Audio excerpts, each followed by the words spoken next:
India is a land of rich culture and heritage. Ancient temples, beautiful beaches, and centuries-old traditions and customs. But there are some harsh realities which need to be dealt with.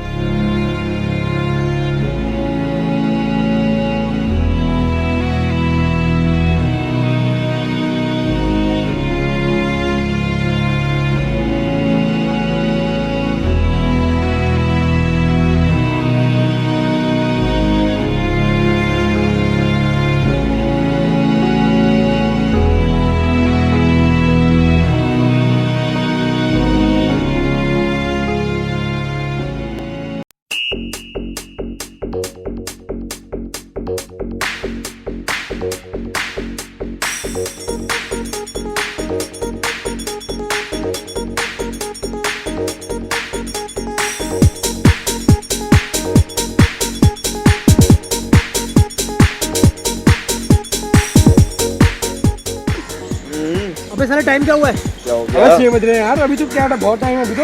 अबे 6 बज गए, पागल मरवाएगा, कल exam है मेरा, मुझे पढ़ने कहाँ जा रहा है? रुक जा। अबे बैठ जा।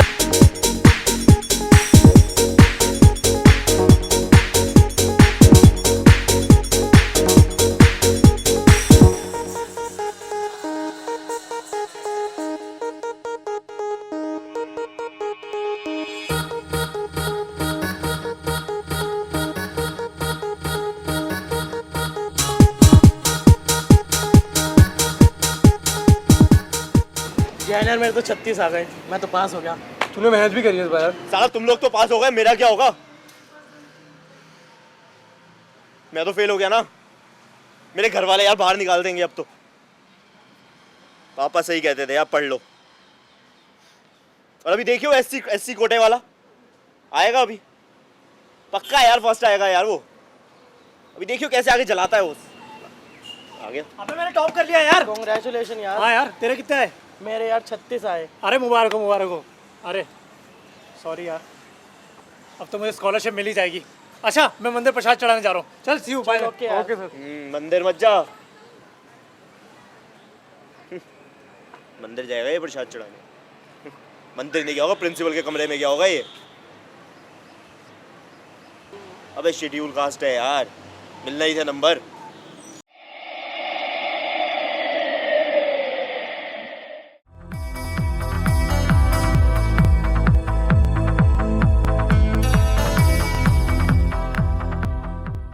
मेरा ये मानना है कि शेड्यूल कास्ट और जनरल कास्ट दोनों को इक्वल राइट्स मिलने चाहिए।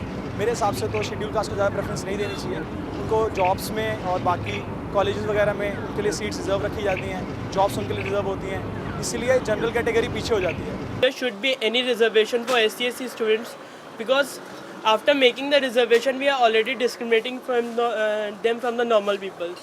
I feel that people should be judged according to their qualifications and according to their abilities. They should not be given that right. I don't think so. That's a big problem for us. By giving to reservation to some people, we are not bringing forward the whole community. Just because some people are getting the reserved seats, this does not mean that the whole community is benefiting from that. The government should not give any quota, especially for the scheduled caste tribes, because you know what happens that the person who is good in work and tops, you know, they are the ones who should come first. And supposing you have doctors and they cannot do their job well, then eventually it is the patients who are going to suffer. So look at the skills and ability of a person, and not just because he is belonging to this caste or that caste. So it should be just based on ability. एक बात बताइए कि lecturer बनने के लिए मान लीजिए कि रिजर्वेशन के नाम पे कोई लेक्चरर प्रोफेसर बन गया, तो क्या ब्राह्मण 55 मिनट पढ़ाता है और जो दलित लेक्चरर है वो 45 मिनट पढ़ाता है? जो आप मेडिकल में एडमिशन देते हैं तो एडमिशन के लिए ना उसको रिजर्वेशन देते हैं, वो फेल हो जाएगा तभी उसको पास करते, डॉक्टर बना देते हैं। लेकिन वो पढ़ के जब 4 साल की डिग्री लेता है, पास करता है, तब डॉक्टर बनता है। तो इसलिए कहना कि वो एफिशिएंट नहीं है, ये सरासर अन्याय है। The religious theories explain how the 4 varnas or castes were founded. According to the Rig Veda, the ancient Hindu book, the different varnas were created from different parts of Lord Brahma's body. उनका जो वैदिक as के जो लोग थे वो कहते थे कि जो सोसाइटी में सर्विस करता है वो शूद्र है, और जो एजुकेशन देने का काम करता है और जो सिक्योरिटी काम करता है वो ब्राह्मण है या क्षत्रिय है, राजपूत है। तो ये अलग अलग वर्क डिवीज़न था, मतलब हम कर्म का विभाजन था, ना कि धर्म का विभाजन। रामचरितमानस में लिखा हुआ है ढोल गंवार शूद्र पशु नारी ये सब ताड़न के अधिकारी। लेडीज़ तो सारी ही शेड्यूल कास्ट हो गई, ताड़न के अधिकारी नारी। ढोल वो बजाने वाला जो होता है ना, उसको पीटा जाता है, डंडे से मारते हैं उसको, तो उसको भी पीटना है। गंवार जो अनपढ़ है गाँव का या शूद्र है, ये शेड्यूल कास्ट है। मनुस्मृति में तो यहाँ तक लिखा है कि शूद्र अगर वेद की वाणी सुन रहा है तो उसके कानों में शीशा गर्म करके डाल देना चाहिए, और अगर कोई बोलता है वेद की वाणी तो उसकी ज़बान काट देनी चाहिए। मैडम ये फॉर्म जमा करो। क्या आप शेड्यूल कास्ट हैं? जी हाँ। आप जाइए, आप क्लेम वहाँ पे। तो मैं तो जनरल से अप्लाई किया। हमारे पास टाइम नहीं है, प्लीज़ वहाँ जाइए।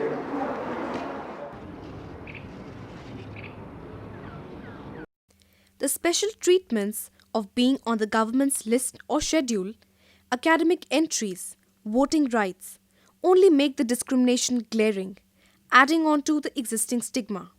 रिजर्वेशन लेंगे तो भी वही बात रहेगी।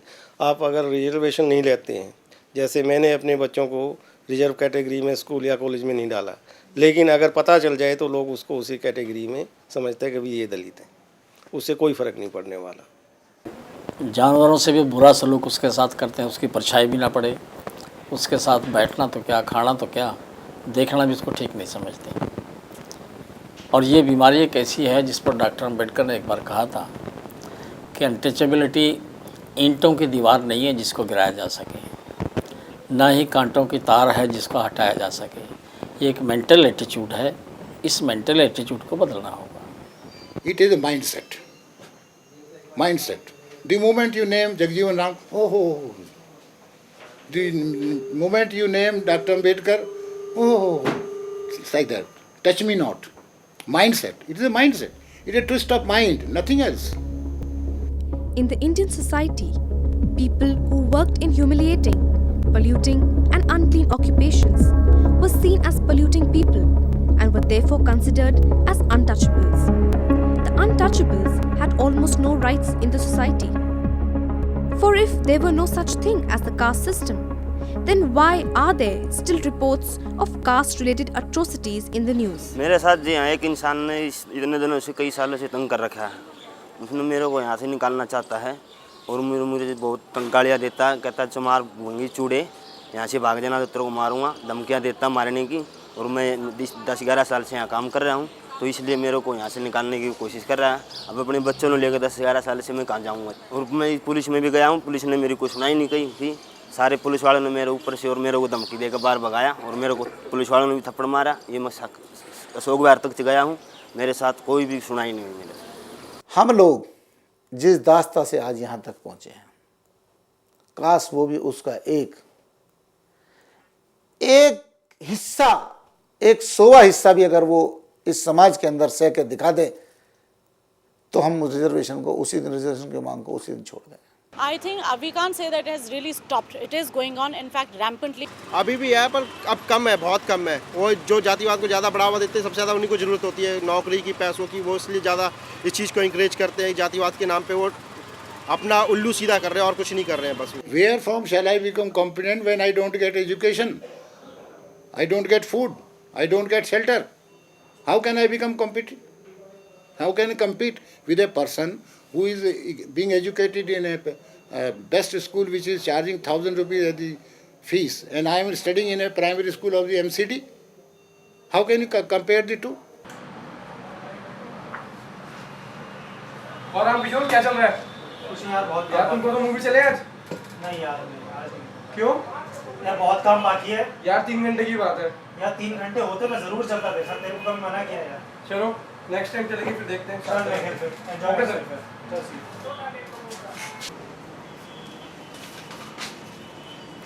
और हम किशोर आज चलोगे पार्टी में? यार बहुत काम बाकी है। यार तुमसे पूछने बगैर तुम हर बार ही मना कर देते हो। यार क्या करूं, काम है। चलो कोई नहीं, ओके। चल यार।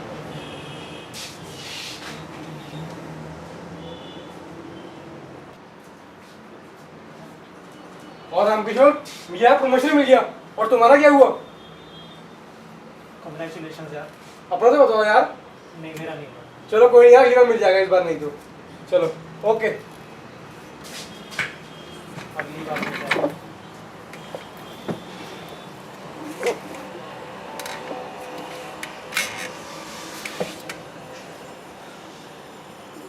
According to Article 46, the state shall promote with special care the educational and economic interests of the weaker sections of the people and in particular of scheduled caste and scheduled tribes. सबसे पहले मैं जब यहाँ school में प्रवक्ता के पद पर नियुक्ति हुई तो मैं सीनियर था अपने दूसरे साथी प्रवक्ता थे उसके केमिस्ट्री के मिस्टर सत्येंद्र कुमार जी, वो मुझसे जूनियर थे और मुझे उनसे जूनियर बनाया गया, मुझसे जूनियर थे और मुझे सीनियरिटी मेरी कम कर दी गई ताकि मैं आगे चल के पदोन्नति में उनसे पीछे रह जाऊं। बिना योग्यता के काम देने से कोई फायदा नहीं। कितने अफसर बने बैठे हैं, हम देखते हैं उनको कुछ नहीं आता। जो नीचे वाला वर्कर है 4th क्लास का, वो सारा काम करता है, कंप्यूटराइज वो करता है, पर्ची वो बना रहा है, लिखा पढ़ी का काम वो कंप्यूटर चला रहा है, वो चपरासी की सीट पर बैठा हुआ है। जिसको कुछ नहीं आता वो इंस्पेक्टर बन के बैठा हुआ है। सरकार पूरा पार्लियामेंट रिजर्वेशन को हर 10 साल पे एक्सटेंड करती है। किस लिए? इसीलिए कि सरकार और पूरा समाज ये जानता है कि जातीय नाम पे अत्याचार अभी भी हो रहा है, कानून का पालन नहीं हो रहा है, नौकरी में जो आरक्षण है उसको भी पूरा नहीं किया जा रहा है, स्कूल में, कॉलेज में, हिंदुस्तान के तमाम भागों में जो पिछड़े दलित स्पेशली जो शूद्र हैं, कोट अनकोट शूद्र हैं, उनके साथ अभी भी ठीक से व्यवहार नहीं होता है। But with all this positive discrimination policy, most of the communities who were low in the caste hierarchy remain low in the social order even today. And communities who were high in the social hierarchy remain high even today. Most of the degrading jobs are even today done by Dalits. So with the modernization and the changes that have been made to fight against caste discrimination, why is there such thing as outcaste still? ये मैंने कहा है कि reservation economic base पे दिया जाए, ना कि SC ST के बेस पे। It should not be there on the basis of caste, rather it should be there on the basis of need. So that's a big problem for us, the general caste people. From where do we get seats? The reservations were initially made for people who were both socially and economically backwards. But these days the reservations, the quotas, all those are used by people who belong to the SC ST category but are financially well off. So basically the reservation should be meant for those people who are socially backward but at the same time they do not have any other means to provide them with good education and all those facilities. No, not at all. यहाँ creamy layer है ही नहीं। Schedule caste के अंदर creamy layer की बात करना इसलिए हास्यास्पद होगा कि जहां अब हम लोग सरकारी नौकरी की बात करते हैं, शेड्यूल कास्ट के बच्चे जहां हमारे शेड्यूल कास्ट के लड़के रिजर्वेशन के लिए उपलब्ध नहीं होते, वहां वो वैकेंसीज पहले शेड्यूल ट्राइब को दी जाती थी और जहां शेड्यूल ट्राइब के बच्चे नहीं मिलते थे वो शेड्यूल कास्ट को दी जाती थी। लेकिन इस नई व्यवस्था के अंदर ऐसा नहीं किया जा रहा है। SC जहां नहीं है वो वैकेंसी जनरल को दी जा रही है, जहां ST नहीं है वो वैकेंसी भी जनरल को दी जा रही है। इसलिए क्रीमी लेयर के होते हुए भी आज तक जब 22.5% रिजर्वेशन पूरा नहीं किया गया तो क्रीमी लेयर को आउट करने के बाद में तो हम ये कह सकते हैं कि रिजर्वेशन 4-5% ही पूरा नहीं किया जाएगा। दूसरी बात यह है कि जो आर्थिक रूप से विकसित हो गया जो शेड्यूल कास्ट, जो दलित, क्या उसके खिलाफ जो प्रिजुडिस है वो ख़त्म हो गया है? जो उसके खिलाफ अगर प्रिजुडिस ख़त्म नहीं हुआ है तो आप आरक्षण बंद कैसे करेंगे उसको? क्या जाति के नाम पे जो IAS ऑफिसर बनता है उसके साथ भेदभाव नहीं होता है? एकदम होता है।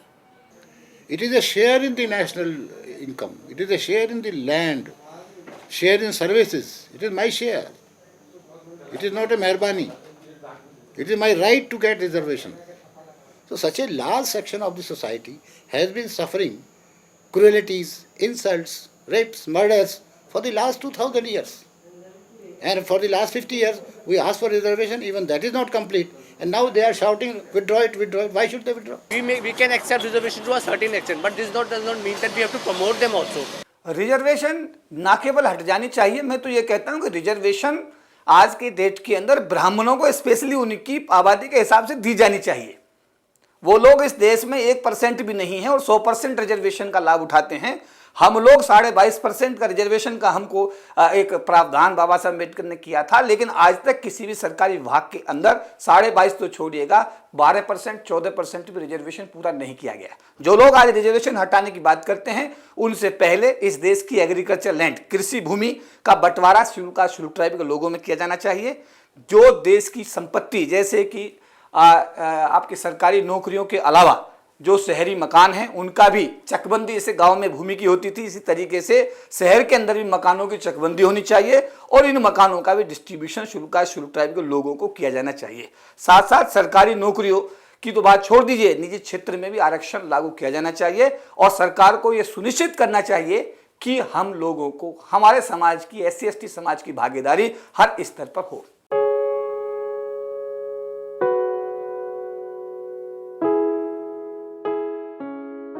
मैं तुमसे शादी नहीं कर सकती। मम्मी पापा इस शादी के लिए बिल्कुल तैयार नहीं हैं। मेरे पेरेंट्स बहुत कंजर्वेटिव हैं। वो कभी मेरी शादी एक शेड्यूल कास्ट से नहीं होने देंगे। I hope you understand. Nowadays hearing about e-marriages and all through email and all, there also people tend to specify that Brahmin caste or this caste. So caste is a very much important You also just thing look at the for matrimonials. Yes, because I love a guy, I will marry him, but then my parents will have their own hesitations. नहीं, जातिवाद का मतलब है कि अब जात जो हमारा कल्चर है, आपका जो कल्चर है, कल्चर के हिसाब से ब्याह शादियाँ तो होती हैं बेटी बेटा का, लेकिन आजकल कर रहे हैं तो उसको लिए माँ बाप भी कॉपरेट करते ही है।